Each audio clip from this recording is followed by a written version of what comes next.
Michel Beuret, bonjour. Alors, vous êtes Bonjour. grand reporter et chef du service international au magazine L'Hebdo.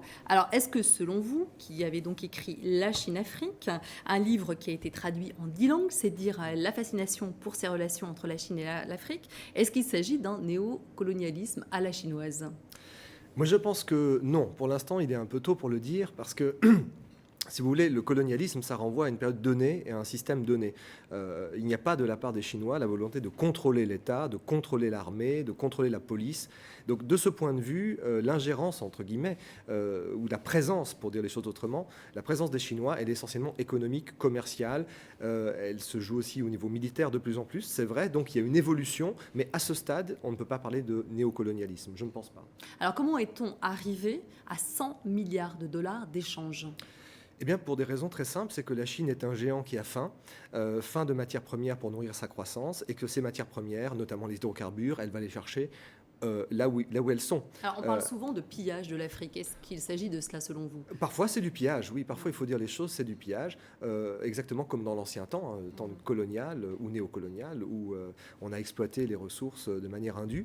Donc, parfois, c'est du pillage, mais bien souvent, c'est un partenariat. Alors, c'est un partenariat entre un régime souvent autoritaire en Afrique et puis un régime autoritaire en Chine qui s'entendent pour l'exploitation des ressources. C'est ça la nature de ce partenariat que les Chinois aiment appeler gagnant-gagnant et d'égal à égal, comme on le disait à l'époque de Bandung.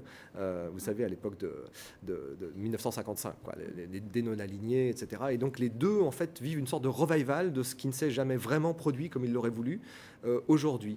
Donc voilà, c'est un peu un partenariat d'une drôle de nature, mais qui évolue vite. Et, Mais d'une nature très différente, puisqu'il n'y a pas de conditionnalité. C'est-à-dire qu'en fait, contrairement à ce qu'exigeaient les Européens, il n'y a pas nécessairement de bonne gouvernance à observer pour récupérer des fonds, des prêts à 0%, c'est etc. ça. Les Chinois ne posent pas de conditions politiques. Ils disent pas soyez démocrate et on vous prêtera. Ils disent on vous prête et on verra après. Sauf que les conditions se jouent à un autre niveau. Souvent, les Chinois prêtent à des pays de manière à leur donner les moyens d'acheter leurs services. Donc c'est un autre type de condition. Il n'y a pas d'ingérence politique, mais une forme d'ingérence économique sournoise auprès de pays que les pays occidentaux, leurs partenaires de l'époque, avaient laissé tomber dans les années 90 et où les Chinois ont pris leur place. Et donc ces pays qui étaient dans un état de délabrement et de grande précarité dans les années 90, on se rappelle le Rwanda, les guerres, le continent de toutes les fatalités, donc les Occidentaux sont partis faire des affaires ailleurs, notamment en Chine, ironie du sort, et c'est les Chinois qui viennent prendre leur place à ce moment-là et qui depuis le milieu des années 90 développent, on peut le dire quand même, en partie, les pays africains. Alors vous allez très loin. Vous dites en fait c'est plus qu'une parabole de la mondialisation, c'est son parachèvement, un basculement des équilibres internationaux, un tremblement de terre géopolitique. Oui, je pense que c'est tout à fait ça. Il faut imaginer que la Chine, par exemple, si on regarde en termes d'hydrocarbures, en 1995, importe à peu près 9% de son pétrole d'Afrique. Aujourd'hui, en 2008 en tout cas, elle importait 38% de son pétrole d'Afrique, alors que dans la même période, au cours de cette décennie, sa consommation a doublé. Vous imaginez, c'est un véritable tremblement de terre en termes de connexion, de routes, de ponts, de pipelines, de barrages construits sur tout le continent. Aussi le nombre d'amis chinois, amis, c'est-à-dire de partenaires économiques africains avec la Chine, a augmenté considérablement pour être à 50 aujourd'hui. Et C'est-à-dire évidemment, qu'en fait ce que proposent les Chinois, ce sont des packages ouais. en Afrique. Alors expliquez-nous un peu ce système de package. Alors c'est un système qui est redoutable, puisqu'au cours de son développement de ces 20 dernières années, la Chine a développé toutes sortes d'entreprises notamment de construction, et à tous les niveaux.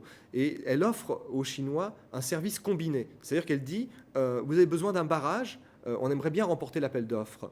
Et si vous voulez bien, nous, on postule pour le barrage et puis on vous offre une route, on vous offre un pont. Et puis, si vous avez besoin d'un dispensaire médical ou d'école en brousse, eh bien, on vous offre ça aussi.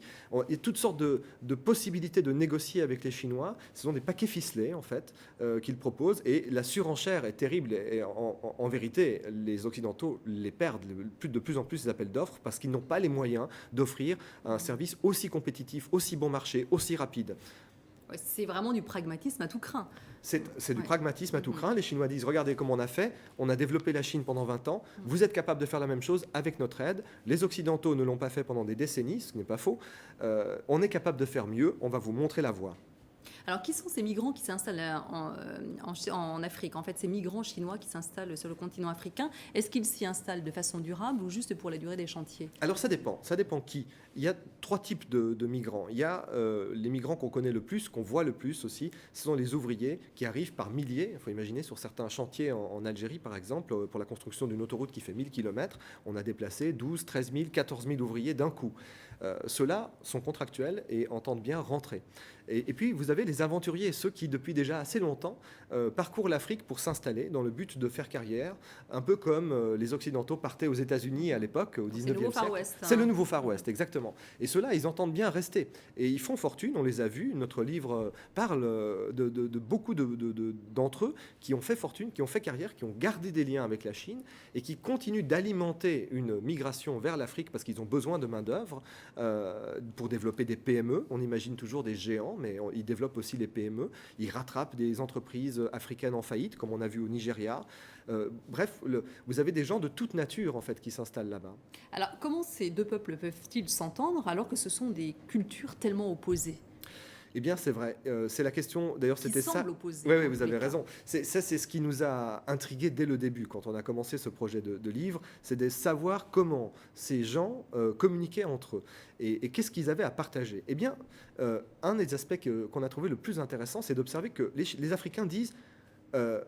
Bien sûr, ils sont nombreux, ils travaillent mieux, etc. Mais quelque part, ils sont aussi pauvres que nous.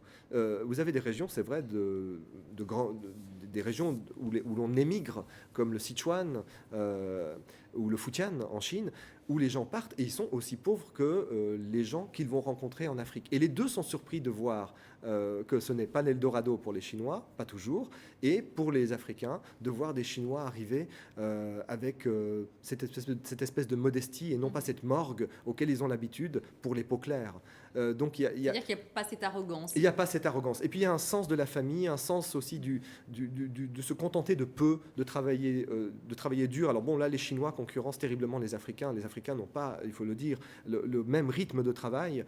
Et ce qui crée aujourd'hui une sorte de grogne. Alors c'est pour ça que je parlais d'évolution. C'est une évolution extrêmement rapide. On a vu les Chinois supplanter les Occidentaux, les Occidentaux tenter de rattraper les choses au fil de ces 3-4 dernières années, parce qu'ils ont vu effectivement la Chine, au dernier sommet Chine-Afrique à Pékin, s'installer.